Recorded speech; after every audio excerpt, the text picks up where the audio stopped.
Voltamos, Brasil. Sejam todos muito bem-vindos à segunda temporada do UmaCast, podcast da UmaDem, a União das Mocidades da Assembleia de Deus aqui em Mauá. Eu sou o Ian, prazer enorme estar falando com vocês. A paz do Senhor, gente, meu nome é Rubens, é um prazer gigantesco estar aqui com vocês. A paz, gente, aqui é o Lucas, a gente está de volta. Paz, Senhor, galera, meu nome é Luana. Vocês não imaginam o prazer que é estar de volta.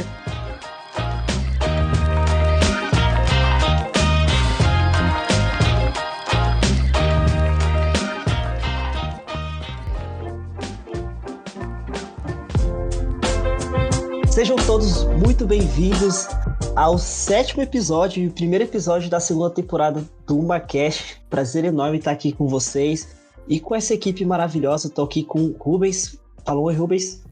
A paz do Senhor, gente. Grande Lucas. Fala aí, galera. E a Luana. Fala, oi, Luana. Oi, Luana. Paz do Senhor, galera. Boa, e hoje a gente tá com uma convidada extremamente especial e o tema hoje é sensacional. A gente vai falar sobre feminilidade, mas tô achando, Lucas, Rubens, que a gente não tem muito espaço nessa conversa não, hein? Pois é. Então, assim, vou fechar meu microfone aqui. Luana, chama as nossas convidadas, apresenta todo mundo aí. É contigo.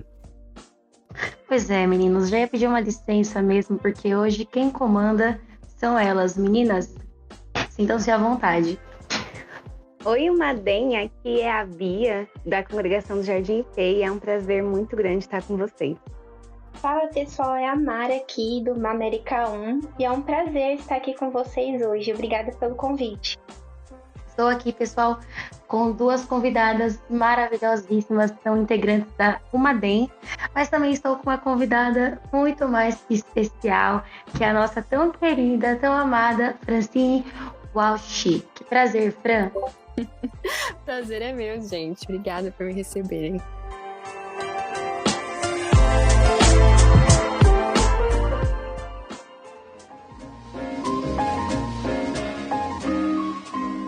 Como os meninos já falaram aqui, nós iremos falar sobre feminilidade cristã, que é um dos papos que a Fran manja pra caramba, então vai ser muito bom ter ela ensinando muito mais a gente acerca desse assunto.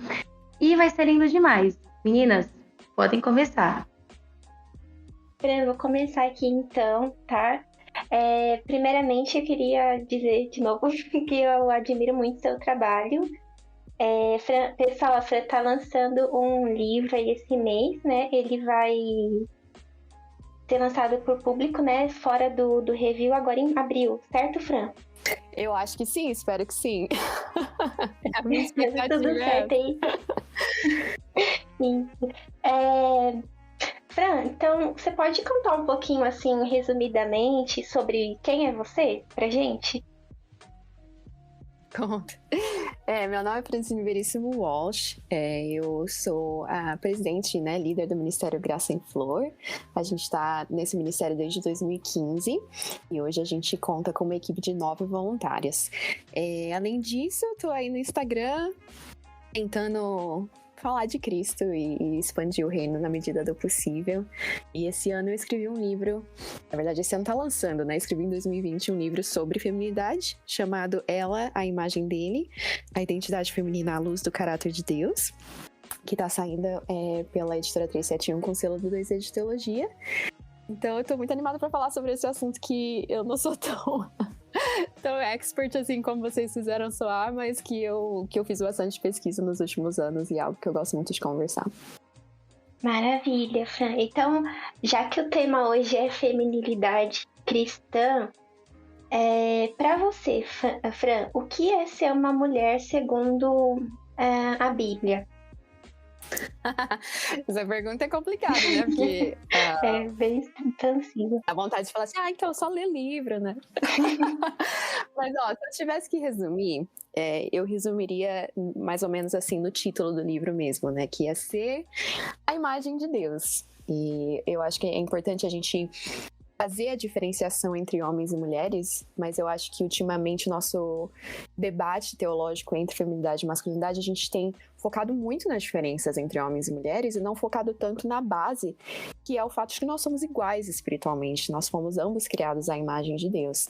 Então, quando eu trago esse título, né, ela, a imagem dele, eu quero que a gente volte os nossos olhos não para ignorar as diferenças, e eu escrevo vários capítulos no livro exatamente sobre as diferenças entre ser homem e mulher, mas que a gente possa focar também no fato de que nós somos iguais nesse sentido, de que as mulheres, uma mulher segundo o coração de Deus, é uma mulher que reconhece que ela é criada à imagem de Deus e que ela carrega esse selo do Imago Dei, né, que é o termo teológico para isso, e que isso muda quem nós somos, né, que no sentido de que nós não somos vítimas de uma sociedade, nós não somos aquilo que o feminismo diz que nós somos aquilo que Deus diz que nós somos, que é a imagem dele, que nós carregamos isso. E aí, para além disso, tem muitas especificidades do que significa ser uma mulher e não um homem, mas eu acho que a base é essa, que nós somos criadas à imagem de Deus e uma vez em Cristo, resgatadas e parte da família de Deus e parte do reino de Deus, e que isso nós temos em comum com os homens, né? Então acho que a gente precisa voltar um pouco os olhos para aquilo que a gente tem em comum, um pouco em contrapartida com o discurso atual daquilo que nós temos de divergente. O discurso atual, né, ele traz aquela ideia de que o valor é diferente além do propósito, né? E uma dificuldade que talvez as pessoas tenham encontrado no meio cristão hoje é entender que os nossos valores, eles são todos iguais diante de Deus, apesar que não só entre homem e mulher, mas até entre os homens e entre as mulheres, as pessoas terão propósitos diferentes na vida. Com certeza. E eu acho que isso que você está falando é Bia, né? É justamente um dos problemas que eu tenho visto mesmo, assim, no discurso atual, que é não somente focar muito a gente foca muito nas diferenças entre os gêneros, né, entre os sexos, entre homens e mulheres, mas aí uma vez que a gente coloca o foco em um dos sexos, só nas mulheres ou só nos homens, de fato a gente cria uma homogeneidade que a Bíblia nunca pregou, né? Como se todas as mulheres tivessem que ser iguais, desde que tivessem que se encaixar nesse molde daquilo que tem sido pregado como feminilidade bíblica. E aí é o que você falou, não tem espaço para as nossas diferenças como mulheres, né? Eu, como Francine, sou diferente de você como Bia, diferente da Mara, diferente da Lu. Então, a gente precisa... E eu acho que foi isso que eu tentei trazer nesse meu livro, entender que existem coisas, assim, que abrangem todas as mulheres que seguem a Cristo, mas que dentro dessas bases em comum, nós temos muita liberdade para sermos quem nós somos e quem Deus nos chamou para ser de forma individual, como Francine e como Bia, né? Então, de fato, a gente, quando separa os sexos, a gente foca muito nas diferenças, mas quando vai para um sexo só, a gente foca muito como se nós tivéssemos que ser todas iguais, né?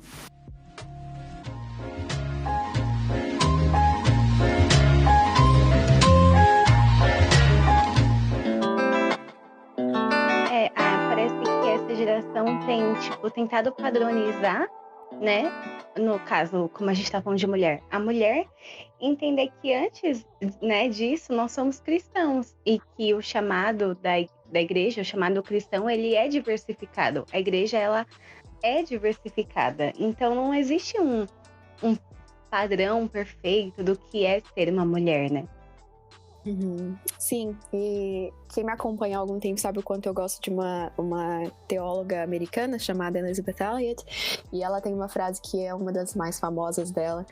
Ela diz: o fato de eu ser mulher não me torna um tipo diferente de cristã, mas o fato de eu ser cristã me torna um tipo diferente de mulher.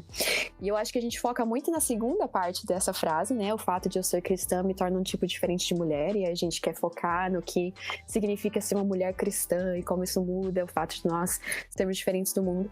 Mas eu acho que a gente não foca o suficiente no começo da frase, que o fato de eu ser mulher não me torna um tipo diferente de cristã, né? E é o que você falou, todos os cristãos são... nós temos as mesmas responsabilidades espirituais, nós temos os mesmos deveres e direitos espirituais. E aí as nossas diferenças de papéis em especificidades que, como eu creio, né, especificidades na igreja, especificidades no lar, não nos faz completamente diferentes em termos de valores ou em termos básicos de cristianismo. Fran, quando você fala a questão de termos diferentes, né? Eu lembro bastante de alguns discursos que correm aqui ainda no Brasil. Eu não sei como que tá aí nos Estados Unidos, mas eu tenho certeza que você tem ciência disso. Parece que quando você é mulher e você trabalha, né, e você alcança ali uma certa idade, isso na sociedade como em geral, né? Mas parece que isso diz... E o fato de você ser solteira em determinada idade, né? Parece que a gente está correndo contra um relógio. Né? Até tal idade eu preciso entrar na faculdade, até tal idade eu preciso começar a trabalhar, e até tal idade eu preciso casar, como se a nossa vida ela fosse, nossa vida que eu falo, né, nós mulheres, nós mulheres e homens, na verdade, né, mas focando aqui na questão de mulheres, que é o nosso tema de hoje, como se a nossa vida fosse uma linha, assim, extremamente reta, né, uma única história, um único roteiro, e a gente precisaria dar vários checks ali, né. E não é bem assim, né? A gente sabe que a Bíblia ela traz exemplos de várias mulheres e as histórias lindas, completamente diferentes, e como Deus usou elas, né, ali naquele determinado tempo, para um determinado propósito. Então, você, por exemplo, é casada, tem a sua filha e hoje é escritora, né? Eu não sei se em algum momento ali você vislumbrou esse futuro para você e falou, meu Deus, né? E com certeza quando você olha hoje, você fala que Deus planejou muito mais, né? Planejou não, desculpa, Deus realizou muito mais daquilo que você sonhava. Porque você vive, né, os planos de Deus para sua vida. Da mesma forma a minha, né? E a da Lu e a da Bia. Deus, ele tem um plano para cada uma de nós, né? E ele vai realizando à medida que o tempo passa, né? E à medida que nós estamos dispostos a viver os planos dele para nossa vida, né? E ele vai abrindo as portas. Então, eu acho que a gente tem vivido um tempo, não sei se antigamente, como eu falei, não sei se aí já ainda tá assim, mas parece que a gente tem uma cobrança muito grande, né? Em relação ao trabalho. Se você trabalha, você não pode estar em casa. Se você estiver casada, né, você não pode trabalhar porque você tem que cuidar 100% da sua casa ou ao vice-versa. E é um peso muito grande, né? Principalmente, eu ouvi você dando algumas outras entrevistas, sei que isso também tá no seu livro. Se você puder falar um pouquinho pra gente sobre isso. Mas a nossa realidade, né, aqui é totalmente diferente, né? Cada um vive a sua realidade. Uhum. É interessante, especialmente essa questão da linha do tempo, né? Como se a gente tivesse um prazo para certas realizações. E eu acho muito interessante isso, porque quando a gente tenta trazer isso como algo bíblico, a gente encontra várias barreiras, né? Porque, em primeiro lugar, que se você for ver as mulheres da audiência original da Bíblia, as mulheres das histórias narrativas bíblicas, elas eram casadas muito antes daquilo que a nossa sociedade considera até mesmo correto, né? As meninas casando com 12 anos hoje em dia seria considerado um crime, né? E na época era isso que rolava. Então, quando a gente fala, não, a Bíblia diz que nessa idade a mulher tem que ter feito isso, nessa idade a mulher tem que ter feito isso. A Bíblia foi escrita muito tempo atrás, com uma sociedade muito diferente. Eu não sou o tipo de pessoa que vai dizer, não, porque a Bíblia, então, ela tá desatualizada, porque a nossa sociedade mudou. De maneira nenhuma, a palavra de Deus continua sendo a palavra de Deus. Mas a gente também tem que entender que a Bíblia foi escrita no contexto específico, e quando a gente puxa certas coisas como se fossem normativas, porque a Bíblia diz que em tal idade a mulher tem que estar casada, a gente encontra problemas exegéticos mesmo, porque na época da Bíblia era completamente diferente. Então a gente precisa, eu acho que muitos cristãos precisam parar de dizer que certas coisas que são culturais são bíblicas, né? Porque são coisas culturais. E eu acho que essa questão de até certa idade a gente tem que ter casado, e até certa idade tem que ter filhos, e com tantos anos de casamento tem que ter tantos filhos, quando se tornam regras, de fato é muito perigoso, porque Deus é um Deus tão criativo, né? E essa é a minha defesa em um dos capítulos do meu livro, Deus de criatividade. E é justamente isso que acontece. Deus é um Deus criativo, ele escreveu várias histórias, ele é o autor de todas as histórias. E se os próprios humanos são tão criativos ao criar arte, ao criar músicas, ao criar esculturas, ao criar histórias, como é que a gente pode dizer que o Deus que criou a mente humana é um Deus que fez um moldezinho e falou, ó, toda mulher, todo homem tem que seguir exatamente esse molde? E é o que eu disse, a gente não pode jogar fora o fato de que a Bíblia tem, sim, certas normas e certas coisas que são para todos, mas não, geralmente essas coisas não são aquilo que tem sido pregado hoje em dia como isso é bíblico. Toda mulher tem que fazer isso, toda mulher tem que fazer aquilo. Agora, em questão do trabalho, de fato, eu tenho muita dificuldade com esse tema do trabalho, eu tenho dificuldade da forma como ele tem sido abordado, especialmente ultimamente. Eu dei uma entrevista recentemente em que me perguntaram se aqui nos Estados Unidos tem sido da mesma forma, e eu digo que não, que as minhas amigas aqui, quando eu falo que esse é um debate atual entre os cristãos no Brasil, elas ficam confusas. Poxa, o pessoal do Brasil ainda está discutindo se mulher pode ou não pode trabalhar, se o lugar da mulher é ou não é no lar, por quantas horas por dia, enfim. Então, é algo que tem sido muito específico do nosso momento brasileiro, no cenário brasileiro, e que eu tenho orado muito que o meu livro, e especialmente o capítulo do livro sobre trabalho, que traga um tipo de, talvez uma base, um esclarecimento básico para que a partir dali novos debates surjam, novas conversas surjam. Mas a realidade norte-americana dos livros, né, é muito diferente dos livros de feminidade que a gente tem lido até aqui. É muito diferente da realidade brasileira. E a gente de fato, você usou a palavra pesos, né, Mara? A gente tem colocado pesos sobre os ombros das mulheres brasileiras que Jesus morreu para remover. Então a gente tem dito para elas, olha, você não pode trabalhar uma vez que você tem filhos, você tem a obrigação bíblica de ficar com seus filhos no lar. Quando para muitas mulheres na realidade brasileira, ficar com os filhos no lar em tempo integral não é uma opção, é uma realidade de sobrevivência, né, ter que trabalhar. Então, eu espero de coração que o meu livro, não que ele vá resolver esses problemas, mas eu acho que vai ser uma primeira conversa para a gente começar a talvez olhar com um olhar um pouco mais crítico alguns discursos que têm sido declarados como Bíblia, ponto final. E se a gente olhar mesmo e destrinchar esses discursos, a gente vai ver que não tem muito Bíblia, tem muito cultura, muito humanismo, né?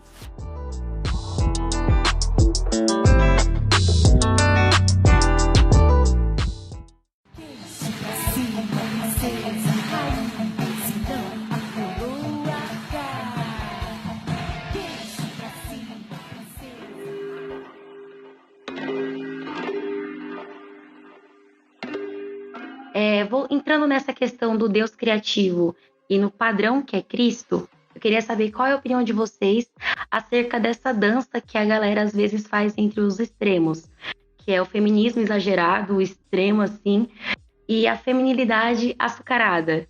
Um lado é não, mas isso, e outro lado é não, mas isso. Eu acho que nessa tentativa da galera se encontrar, acaba se perdendo muito, né? Existe um padrão que é Cristo e existe também a liberdade em Cristo. Então, assim, eu queria saber o que vocês acham, o que vocês pensam acerca de toda essa situação, que eu acredito ser um grande problema, né, no meio das mulheres hoje em dia, essa tentativa de se encontrar nos lugares errados. Querem ir primeiro, meninas? Querem pegar a bomba primeiro? Eu vou dar uma resposta, assim, bem curtinha, Lu. O que eu acredito é que as pessoas têm buscado respostas, como você disse, em lugares errados. Resolver todas essas questões do quem eu sou, qual é o meu propósito, aquelas questões, né, as perguntas da humanidade. A gente precisa voltar em quem nos criou. E em Cristo, se achando em Cristo, a gente vai encontrar todas as respostas. Vai lá, Mara, pode falar. Eu ia só complementar o que a Bia disse. Eu acredito que seja dessa forma mesmo. Às vezes a gente fica querendo procurar. Eu quero, não sei se eu vou falar a palavra exatamente correta, né? Mas eu quero encontrar respostas para aquilo que eu sei que é errado, mas eu quero que alguém me diga que está certo. Para me autorizar, digamos assim, a fazer aquilo que eu sei que está errado. Então, a partir do momento que a gente tem comunhão com Cristo, que a gente estuda a palavra e busca deles respostas, nós vamos encontrar respostas. Um dos problemas que eu vejo, né, é exatamente esse. A gente quer encontrar respostas curtas e simples para os nossos próprios desejos e não centralizados em Cristo, que deveria ser a nossa base. Nossa, mas vocês não precisavam nem me chamar, que vocês estão com todas as respostas. Eu achei interessante que a Lu falou feminidade açucarada, né? Que foi um termo que eu criei, por assim dizer, alguns anos atrás. E é um termo que, na verdade, eu até corrijo no meu livro. Eu trago um outro termo, que é o termo feminidade exclusiva. Porque a minha crítica na época foi justamente isso que você disse, Lu. Eu olhei para um lado e falei, poxa, a gente tá vendo o feminismo aqui de um lado como um extremo, e como cristãos a gente tem visto as divergências do feminismo com aquilo que nós cremos. E aí a gente meio que criou um inimigo ali no feminismo e puxou o pêndulo para um outro extremo, que é uma tendência humana, não é só cristãos que fazem isso, nem só sobre feminidade, é uma tendência humana no geral. A gente vê um extremo, discorda dele e puxa para o outro, né? E aí, na época eu chamei esse oposto extremo de feminidade açucarada. Mas eu achei com o tempo que era um termo meio depreciativo, assim, de certas irmãs que têm uma expressão da sua feminidade de forma mais singela, de forma mais delicada, de forma mais romântica. E quando eu usava o termo feminidade açucarada, parecia um pouco que eu estava criticando elas e não dizendo o que eu realmente quero dizer, que a gente não pode falar que esse estilo de feminidade é o único estilo. Por isso que no meu livro eu mudei para exclusiva, porque eu acho que é isso que tem acontecido. A gente bate no feminismo e a gente puxa para um outro extremo e diz, olha, só existe esse outro lado, esse meu extremo é a verdadeira feminidade bíblica, e somente quem se encaixa nesse padrão é que está realmente vivendo aquilo que Deus mandou as mulheres viverem. Que geralmente em questão de estética, é a mulher mais romântica, é a mulher mais quieta, é a mulher mais tranquila, e em questão assim de estilo de vida, é a mulher casada, a mulher com vários filhos, a mulher que escolhe o homeschool, enfim. E não há nada errado nisso, e eu acho que foi por isso até que eu troquei o nome, né? Eu não tô criticando esse tipo de feminidade como se ela fosse errada. O que eu tô criticando é um discurso que diz que essa feminidade é a única feminidade segundo o coração de Deus, porque fica muito exclusivo, e a gente exclui, né? E esse que é o termo que eu tenho usado. A gente exclui muitas mulheres, especialmente no contexto brasileiro. Mulheres que não têm um padrão estético europeu, mulheres que não são românticas, mulheres que são solteiras, mulheres que são viúvas, mulheres que são mães solas, mulheres que não têm como ser homeschooler ou mulher em tempo integral, em casa em tempo integral. De fato, eu acho que a Bia respondeu perfeitamente logo no início. A gente tem buscado no lugar errado as nossas respostas. E o que tem acontecido muito, e a gente não vê isso, na verdade está começando a acontecer isso com a masculinidade, né, em que existem alguns perfis aí no Instagram querendo dizer o que significa ser homem, criando os modos muito afinilados, que eu também acredito estarem errados, mas especialmente as mulheres, parece que esse é o tema que a gente foca sempre. Se você vê conferência de mulher ou qualquer grupo de mulher que está falando de teologia, geralmente as questões que a gente está tentando responder são: quem nós somos como mulher? Qual é o meu papel como mulher? O que significa ser mulher? E eu acho que existe um espaço para isso, e é lógico que eu penso assim, uma vez que eu escrevi um livro todo sobre isso. Mas eu acho que a gente precisa branch out, né, do inglês, assim, a gente precisa expandir os nossos horizontes e começar a ter outras discussões, porque a gente não vê a roda de homens teológicos falando o que significa ser homem, qual é o meu papel na sociedade, qual é o meu papel na igreja. Não, eles estão discutindo as doutrinas, e eles estão discutindo, ao discutir as doutrinas e ao discutir o evangelho, entender quem Cristo é, quem nós somos nele, os homens começam a discutir as outras coisas porque eles entendem o que significa ser quem eles são, porque eles estão buscando em Cristo, na fonte. Mas as mulheres buscam muito na feminilidade, é como se a feminilidade fosse a nossa fonte. Mas a nossa fonte é Cristo, e é por isso que no meu livro eu tento trazer a identidade feminina à luz do caráter de Deus, né? O foco em Deus primeiro, e a partir de Deus, o foco na mulher.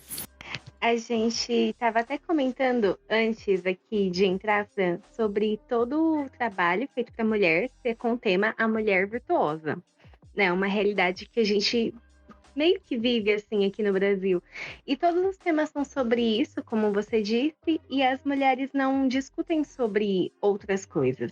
E eu queria voltar um pouco numa coisa que vocês falaram lá atrás sobre a mulher, ela ser multitarefas, né? Hoje a mulher, ela trabalha, ela estuda, ela tem a casa, tem os filhos, mas pensando numa realidade para jovens, né? Que agora as nossas jovens, elas estão indo para a faculdade, estão indo construir a sua vida profissional. E meio que no meio dessas multitarefas que a gente tem, uma opinião sua, né? Sobre, apesar de você estar numa realidade diferente do Brasil, sobre a mulher tem se afastado e também não há um incentivo para que a mulher estude sobre quem Deus é, sobre doutrinas básicas da Bíblia, sobre a teologia em si. Isso é muito triste e não é uma realidade só brasileira, viu, Bia? É uma realidade que eu vejo aqui também e que tem começado a se reverter aqui, o que eu fico muito feliz, mas que é uma realidade que eu vejo aqui também. Eu me lembro que uma vez eu abri uma caixinha no meu Instagram perguntando: você já teve algum tipo de experiência na igreja em que você se sentiu excluída de alguma conversa teológica por ser mulher? Eu me lembro que eu recebi algumas críticas, tipo, você tá criando problema, porque imagina, ninguém faz isso. Mas eu recebi várias mensagens assustadoras, assim, de mulheres, desde piadas, assim, tipo, a mulher fala alguma coisa numa roda teológica e rolam piadas sobre aquilo que ela disse, até realmente uma exclusão total. Em que, por exemplo, existem algumas igrejas que fazem as classes, vamos dizer, de escola dominical, por exemplo, e aí oferecem a classe para as mulheres sobre a mulher virtuosa, e aí todas as outras classes de doutrina são esperadas, a expectativa é que os homens vão nessas outras classes de qualquer que seja o outro tema doutrinário, e que as mulheres têm essa classe delas que é sobre a mulher virtuosa. E assim, Provérbios 31 é uma bênção. Provérbios 31 tá na Bíblia por um motivo e a gente não é necessário a gente rasgar a página de Provérbios 31. Mas quando a gente limita a Bíblia para as mulheres nesses trechos, mulheres de Provérbios 31, Tito 2, 1 Timóteo 2, esses versos que falam exatamente sobre a mulher, que literalmente falam a mulher, blá blá blá, a gente cria aquilo que eu já chamei de Bíblia rosa, né? Que é como se a Bíblia tivesse alguns versos que são para ser estudados pelas mulheres e o resto, os homens que estudam, como se teologia fosse papel de homem. Mas teologia, a palavra teologia significa o estudo de Deus. E quando a gente coloca essa tradução, fica um pouco mais complicado alguém poder dizer, não, porque teologia, porque o estudo de Deus é para os homens. Olha o perigo disso, olha o peso disso. E existem muitas igrejas que não diriam isso abertamente, mas que se você for ver as práticas, é exatamente isso que creem, né? Que a mulher só precisa aprender o que significa ser mulher. A mulher só precisa aprender o que significa ser submissa. A mulher só precisa aprender o que significa ter um espírito manso e humilde. Quando o próprio Cristo diz que ele era manso e humilde, e nós temos a obrigação de sermos como o nosso mestre. Isso não é algo da mulher, isso é algo do cristão. E isso, assim, um exemplo de vários. Então, é perigoso quando a gente faz isso, e a gente acaba criando, ironicamente, a igreja protestante, que é a igreja que tanto prega a família nuclear, né, o pai, a mãe e os filhos, é a mesma igreja que acaba criando dentro da igreja, desse sistema familiar que a igreja deveria ser, a gente cria aquilo que a Jen Wilkins chama de uma igreja de pai solteiro, né, porque a gente ignora as vozes das mulheres, a voz de metade da igreja, e a gente cria uma igreja de pai solteiro, em que somente os homens têm voz, em que somente os homens têm qualquer tipo de interesse teológico ou qualquer tipo de incentivo teológico. Então isso é perigoso, e não é só perigoso, isso é completamente antibíblico. Quando o próprio Cristo disse para Maria que não somente ela era bem-vinda aos pés dele para escutar, que era algo que os rabinos não fariam naquela época, então ele estava ali quebrando uma cultura da época, que era, de fato, excluir mulheres do ensino teológico. Ele não somente diz que Maria é bem-vinda, como ele diz que é a boa parte. Então, o próprio Cristo declarou as mulheres teólogas, declarou as mulheres missionárias, quando a gente vê ali a mulher samaritana do poço, quando ele diz que ela deveria ir e pregar sobre ele, ela é a primeira a ir e dizer aos outros que ela tinha encontrado o Messias. Então, o próprio Cristo declara que as mulheres são dignas de conversas teológicas, as mulheres são dignas de expandir o reino, de pregar o evangelho. Então, que eu tenho tentado dizer nessas minhas entrevistas, nesses meus momentos assim de conversa com outras pessoas, será que as nossas igrejas, especialmente aqui que vocês têm várias igrejas representadas, né? Será que as nossas igrejas, elas têm se parecido no trato com as mulheres, na forma como a gente vê as mulheres, até mesmo na teologia? Será que a gente tem se parecido mais com Cristo, que disse que elas são teólogas e que disse que elas são missionárias, ou com aqueles que Cristo criticou, aqueles religiosos que impediam as mulheres de estarem na mesa da teologia? Então a gente precisa reconhecer entre nossas congregações como igreja se nós temos nos parecido mais com Cristo ou com os fariseus, quando a gente vem nesse assunto da mulher na teologia. Eu queria aproveitar essa fala perfeita para dizer para vocês, meninas da Umadem, que vocês são bem-vindas à mesa para estudar e para aprender sobre quem o nosso mestre é.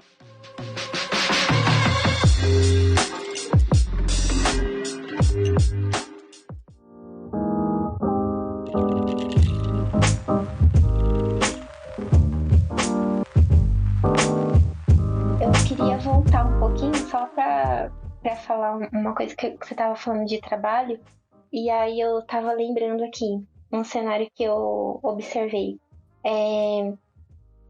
Agora com o home office, né, muitas pessoas assim perceberam a importância de estar em casa, né, principalmente quem tem filho pequeno, enfim. E as empresas que podem, né, estão em home office ainda, estão pensando, né, como vão voltar e tudo mais. E eu recebi, assim, feedback de muitas mães que não queriam voltar para o presencial justamente pela oportunidade de ter seus filhos em casa. Isso foi bem... aumentou o número com a pandemia e as empresas viram essa realidade nova que a gente está vivendo, né? Achei isso sensacional, e elas estão migrando para vagas que são 100% home office. Você citou também em relação à literatura, né, Fran? Fui muito influenciada, assim, por você, na leitura dos blogs, enfim. Eu lembro, Fran, dos vídeos que você faria. Eu tava aqui tentando lembrar o nome do livro. Acho que era da Anne Ortland. Não sei se eu tô pronunciando de forma correta. Faz muitos anos que você fez um vídeo que o livro era sobre feminilidade. E a partir daquele momento, assim, a minha cabeça foi se abrindo, né, para os outros demais assuntos e tal. E aí, quando você falou de livros, eu vi também nas entrevistas que você estava fazendo um comentário sobre essa questão da realidade, né, entre que é diferente, né, dos Estados Unidos e aqui do Brasil. E você traz no seu livro uma perspectiva brasileira, que é muito importante, né? Mas pra gente é um pouco difícil, Fran, porque quando a gente pega a literatura, né, de livros que são para mulheres, eu não sei como está aí de novo, né, mas a maior parte que, pelo menos do que eu consigo consultar, né, são sobre o que traduzem para português, né, são sobre feminilidade. Então, é sempre sobre o papel da mulher e tal, o papel da mulher e tal. É sempre isso. E é difícil a gente encontrar um livro, né, que seja em português, né, de novo, traduzido teologicamente, assim, para mulheres.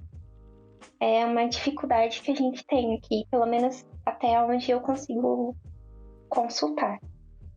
Tem várias perguntas aí, vamos uma de cada vez. Essa questão do home office, né?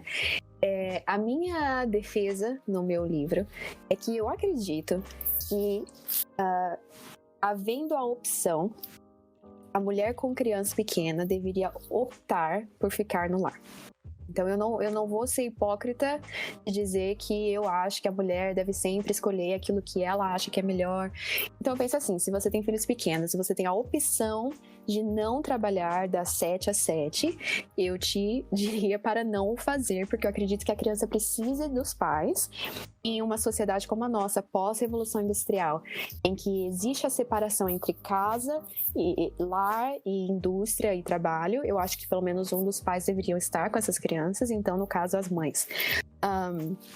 Mas, e é justamente essa diferenciação que eu faço, é que não havendo a opção não há pecado em ficar no trabalho e deixar as crianças em outro lugar. Então eu acho que essa é importante a diferenciação, porque eu também não estou defendendo que a mulher faz o que a mulher quiser e que tudo bem você ser ambiciosa ao ponto de querer trabalhar das 7 às 7 quando você não precisa trabalhar das 7 às 7. E aí no meu capítulo sobre o trabalho, eu trago a questão também de chamado, né? Eu creio que eu tenho um chamado à escrita, mas é minha opção, porque eu tenho essa opção financeira. A minha opção, se eu tivesse que escolher entre estar com a minha filha ou cumprir esse chamado nesse momento em que a minha filha tem 2 anos, eu escolheria não. E foi justamente o que eu fiz com essa questão da Conferência da Fiel, né? Que eu fui chamada e sempre foi uma ambição profissional, ministerial minha, não pregar, né? Palestrar na Conferência da Fiel, mas escolher entre a minha filha, que precisava de mim aqui, e ir sozinha, eu escolhi ficar aqui. Então eu acho que eu também não tô defendendo que a mulher faz o que ela quiser quando ela quiser.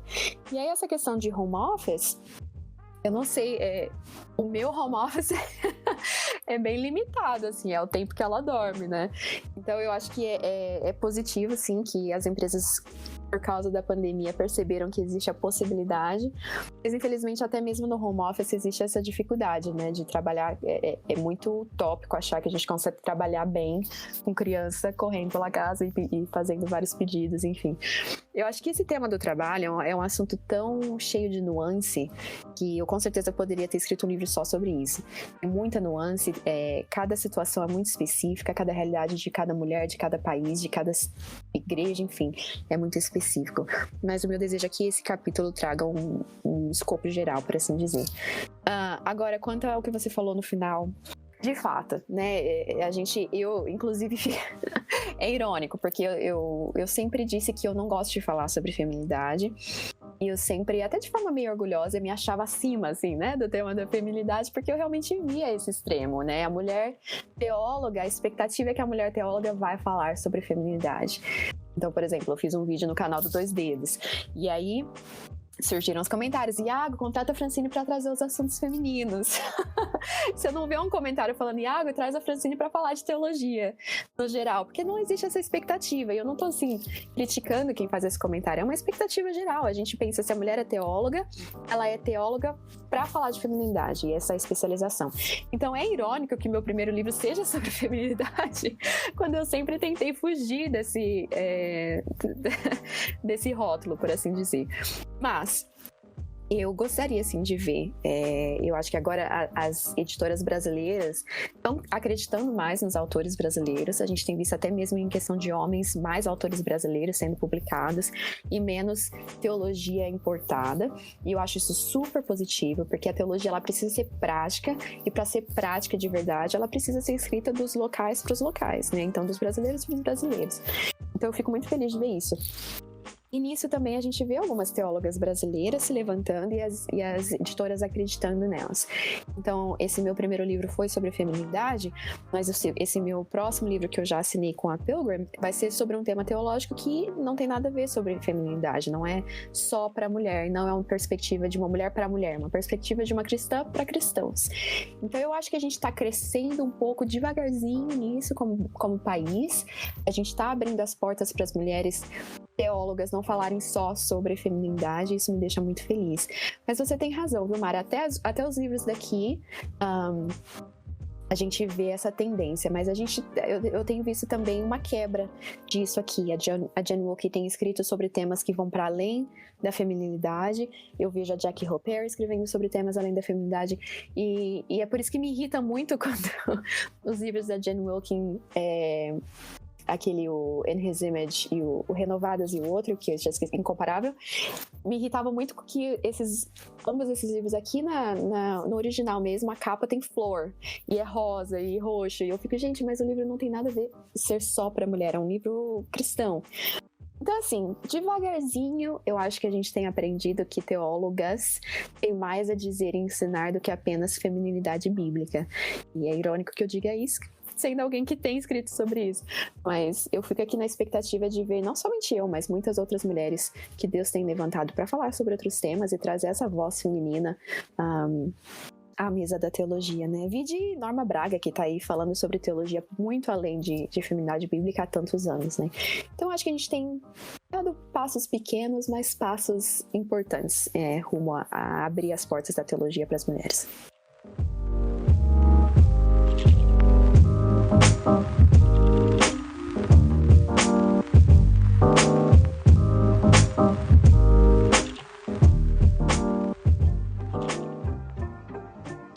Então, Fran, a gente está comentando aqui sobre teologia para mulheres, né? Mas vamos supor, assim, uma situação hipotética, né? Alguém que esteja ouvindo aqui a gente, né? E nunca pegou no livro de teologia, faz um devocional ali, às vezes nem faz o devocional. Essa pessoa tá ouvindo a gente, poxa, eu quero começar. Como você indicaria essa pessoa, né? E algumas dicas, assim, para ela começar. Uhum. É o que eu falei, né? Teologia é estudo de Deus, então a gente não precisa criar uma noção de que todo mundo tem que ser acadêmico em teologia. Eu acho que existem pessoas que são chamadas à academia da teologia, eu penso que eu seja uma delas, mas nem toda mulher e nem todo homem é chamado a saber o que as doutrinas de tais coisas significam, né? A teologia básica é aquilo que o nome significa, conhecer mais a Deus. E aí nisso, eu indicaria uma volta à Bíblia, né? Às vezes a gente fica nessa sede de, poxa, eu preciso estudar teologia, eu vou estudar esses livros, e a gente esquece que a grande base da teologia é a forma como o próprio Deus escolheu se revelar na palavra. Então, se eu posso dar uma dica de um livro extra-bíblico para ajudar as mulheres, especialmente as meninas ouvindo, a aprenderem a ler a Bíblia melhor, eu sempre indico o Mulheres da Palavra, da Jen Wilkin. Ele é muito prático, e quando a gente começa a entender como ler a Bíblia melhor, é a partir dessa base que a gente deve ver as outras doutrinas, enfim. Eu acho que foi o Spurgeon que disse, leia sempre bons livros, mas more na Bíblia. Então, eu acho que a gente precisa aprender a fazer isso. Perfeito. A pergunta que eu queria fazer é, em toda essa nossa conversa, né, sobre voltar à Bíblia, sobre buscar bons livros também, o que você, Fran, acha que todas as meninas aqui da Almaden precisariam saber sobre feminilidade cristã, assim, de uma maneira resumida? Tem que ler meu livro, tô brincando. Eu acho que de forma resumida, o último capítulo do meu livro foi eu tentando resumir a resposta a o que significa ser mulher. E eu vou dizer que o que significa ser mulher é saber que nós tivemos um começo maravilhoso, em que, como eu já disse, nós somos criadas juntamente com o homem, do homem, mas juntamente com o homem à imagem de Deus. E que isso significa que nós temos o mesmo valor que os homens têm, e apenas papéis diferentes, porque existe um motivo pelo qual a mulher foi criada depois e do homem. Mas é importante a gente saber que a gente teve um início maravilhoso. E aí, juntamente com os homens, nós tivemos a queda. E a queda e o pecado é o que faz a gente viver numa sociedade como a nossa, em que homens e mulheres continuam inimigos, não somente homens e mulheres, mas homens com homens e mulheres com mulheres. A nossa sociedade como um todo, os seres humanos são inimigos uns dos outros por causa do pecado em nós. Então, a gente teve um início maravilhoso, mas a gente teve esse meio triste do pecado. Mas que todos nós, homens e mulheres, necessitamos da redenção que há em Cristo, que o Filho de Deus quis vir e se humilhar e se formar e se encarnar em um corpo de morte como o nosso e morrer na cruz para que nós, homens e mulheres, pudéssemos ter um começo glorioso e um meio ali triste, mas também um meio redentivo, um meio que foi redimido por causa da obra de Cristo. E que por causa de Cristo, nós, tanto homens como mulheres, temos um futuro glorioso, um futuro em que nós seremos noiva junto com os nossos irmãos e as nossas irmãs do mundo inteiro, em que nós vamos glorificar o Cordeiro que nos deu um meio redimido. Então, eu sei que isso é a realidade do Evangelho para qualquer pessoa, mas eu acho que a gente tem focado tanto ultimamente no que significa ser mulher em relação ao homem, o que significa as diferenças, que eu realmente quero focar naquilo que é o básico, o nosso começo glorioso, o nosso meio redimido e o nosso futuro glorioso em Cristo, né? E por causa de Cristo. Então, se fosse para falar qual que é a básica do que significa ser mulher, eu quero que as mulheres, as meninas cristãs, lembrem-se disso, de quem elas são em Cristo, que em Cristo elas são completamente aceitas, completamente amadas e completamente bem-vindas à mesa de Deus e à família de Deus. Certo, Fran. A última pergunta aqui que eu queria muito fazer para você, e é uma polêmica, meninas se preparem, é aquela questão do cristão ser totalmente, completamente contra ao feminismo. Queria a sua opinião acerca disso. Tranquilíssima essa pergunta. Então, o meu segundo capítulo do meu livro se chama Deus de Ira e o Feminismo. E o motivo que eu escolhi esse traço do caráter de Deus, cada capítulo do meu livro tem um traço do caráter de Deus e aí em relação à alma. Então, por exemplo, o Deus de justiça e o abuso da mulher, né? E aí, no caso do feminismo, eu escolhi Deus de ira. E o motivo pelo qual eu escolhi isso é porque, de fato, existe uma tendência agora à demonização total do feminismo e à demonização total de qualquer pessoa que se diz feminista. Eu acho que, em primeiro lugar, a gente precisa entender que existe uma pluralidade no termo feminismo. Existe o feminismo das obras, da literatura, que é o feminismo... eu diria o verdadeiro, né, que é aquilo que tá na literatura feminista, mas existem as pessoas que vão dizer que são feministas e quando você começa a fazer mais perguntas para entender o que elas querem dizer com isso, o que elas querem dizer é, eu acredito que a mulher tenha direitos iguais aos dos homens. E aí eu diria, poxa, então eu também. Então eu não me consideraria feminista, mas se a pessoa diz, eu sou feminista porque eu acredito que a mulher tem os mesmos direitos que os homens, então eu diria, então nesse caso nós somos iguais. Então eu acho que a sua pergunta foi bem formulada, no sentido de que o que é que eu acho de cristãos que são absolutamente contrários ao feminismo? Eu acho perigoso. Porque quando a gente diz, eu sou completamente contrário ao feminismo, será que quando a gente simplesmente declara isso, as pessoas que estão escutando não vão receber como se você estivesse dizendo, eu não me importo com a mulher, eu não me importo com os direitos da mulher, eu não me importo se a mulher está sendo estuprada todo dia, eu não me importo se a mulher está sendo abusada todo dia, porque eu odeio o feminismo e é isso que o feminismo defende, que a mulher é completamente livre, blá blá. Então quando a gente tem uma expressão aqui em inglês que é jogar o bebê fora junto com a água do banho. E eu acho que isso acontece muito em relação ao feminismo. A gente joga tudo fora, a gente demoniza tudo, e aí como se nada que tenha vindo do movimento das mulheres tenha sido positivo para as mulheres. Então, assim, no meu capítulo você vê que eu vou defender que eu não sou feminista, e que quando a gente lê a teoria feminista, a base das literaturas feministas, realmente é difícil um cristão que lê tudo isso assinar embaixo daquilo que está escrito. E existem muitas áreas em que o cristianismo e o feminismo divergem, né? Vide o aborto, vide a questão do sexo livre, a questão do gênero fluido, muitas coisas que a gente diverge do feminismo e deveria divergir do feminismo. Mas muita coisa a gente também converge. O cristão deveria ser o primeiro a defender a mulher como tendo valor igual ao do homem, como a gente disse, né? Em base no Imago Dei. O cristão deveria ser o primeiro a defender a mulher quando ela está em um casamento e um relacionamento abusivo. Existem muitas coisas, o cristão deveria defender a mulher numa democracia, o teu direito de voto. Então, muitas coisas que o feminismo e o cristianismo convergem.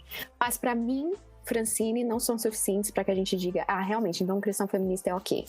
Eu realmente não acho que a gente deveria assinar o feminismo, mas eu acho que a gente não precisa do feminismo para defender a mulher, porque em Cristo e no cristianismo a gente consegue defender a mulher. Então, assim, quando eu digo Deus de ira, a minha ideia é justamente isso. O mesmo Deus que é um Deus de ira sobre o aborto, é um Deus de ira sobre a distorção da sexualidade humana, é o mesmo Deus de ira contra o abuso, e é o mesmo Deus de ira contra a mulher sendo oprimida em qualquer instância, e é o mesmo Deus de ira contra a desigualdade entre a mulher e o homem. Então, eu acho que talvez foi isso que eu quis fazer nesse capítulo, foi trazer a ideia de que Deus se ira, sim, contra várias coisas que as feministas defendem, mas Deus também se ira contra várias coisas que as feministas também se iram contra. Eu acho, não sei se faz sentido, mas por isso que eu digo, eu, Francine, não defendo que o cristão deva ser feminista, porque eu não creio que o cristão precisa ser feminista. Eu acredito que o cristianismo em si só, ele defende a mulher da maneira que precisa ser feito.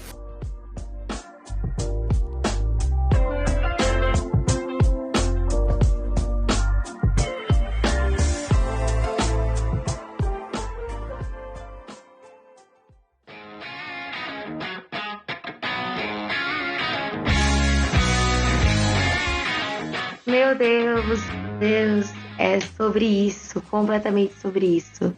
O cristianismo não precisa de rótulos para defender mulheres, ele só precisa do cristianismo. Jesus amava as mulheres, Cristo defendia as mulheres, então para a gente amar e defender mulheres só precisamos ser mais como Cristo. Que episódio, pessoal, que retorno, que coisa incrível, que encontro, que momento. Estamos muito felizes. Eu, particularmente, estou vibrando, estou explodindo. Vocês não podem ver, mas Deus sabe, Deus ouve, Deus vê. Meninas, muito obrigada. Mara, Bia, vocês foram necessárias. Muito obrigada mesmo. Vocês querem dar um tchauzinho pro pessoal rapidinho? Sim, primeiramente gostaria de agradecer o convite. Eu amei demais estar conversando aqui com vocês hoje. E é isso, pessoal. Eu também quero agradecer, é uma honra muito grande estar aqui com essa equipe maravilhosa, com a Fran. Que Deus abençoe muito a vida de vocês. E é isso. Nós que agradecemos, meninas. Vocês foram maravilhosas. Temos muito a aprender com vocês. E Fran, meu Deus, que mulher. Muito obrigada mesmo por ceder o seu tempo, por ceder toda essa sua sabedoria. Meu Deus, que mulher. Você tem muito a ensinar, meninas. Acompanhem o Ministério Graça em Flor, acompanhem a Fran, vale muito, muito a pena. A Mara tá aí para provar isso. E Fran, obrigada mesmo. Imagina, eu sou uma grande defensora da igreja local. Eu acho que é bacana que a gente exista na internet, é bacana que exista essa ideia, né, dos influencers ou whatever, mas eu acho que a gente precisa muito focar na igreja local. Eu acho que quem tá crescendo em discipulado na igreja local é quem tá realmente crescendo. Então, o meu desejo é que essas meninas que estão ouvindo não olhem pra Fran como, poxa, que mulher, vou ouvir a sabedoria dela, mas que elas se virem pra vocês que estão liderando aqui esse ministério, pra vocês que têm ajudado a discipular elas. E pra mim foi um prazer, assim, de maneira minúscula, equipar vocês para esse trabalho lindo que vocês têm feito na igreja local. Obrigada por me ter aqui hoje. Novamente, nós que agradecemos. E é isso, Madem. Esse é o retorno do nosso UmaCast. Nós esperamos de coração que vocês tenham curtido, que vocês tenham gostado. Não deixem de acompanhar a gente nas nossas redes sociais. Tudo que é atualização a gente vai estar lançando por lá. Não deixem de acompanhar esse projeto, esse retorno que foi maravilhoso. Vocês viram que já começou daquele jeito. Deus é bom e Ele tem muito a realizar no nosso meio. Gente, esse foi o nosso UmaCast.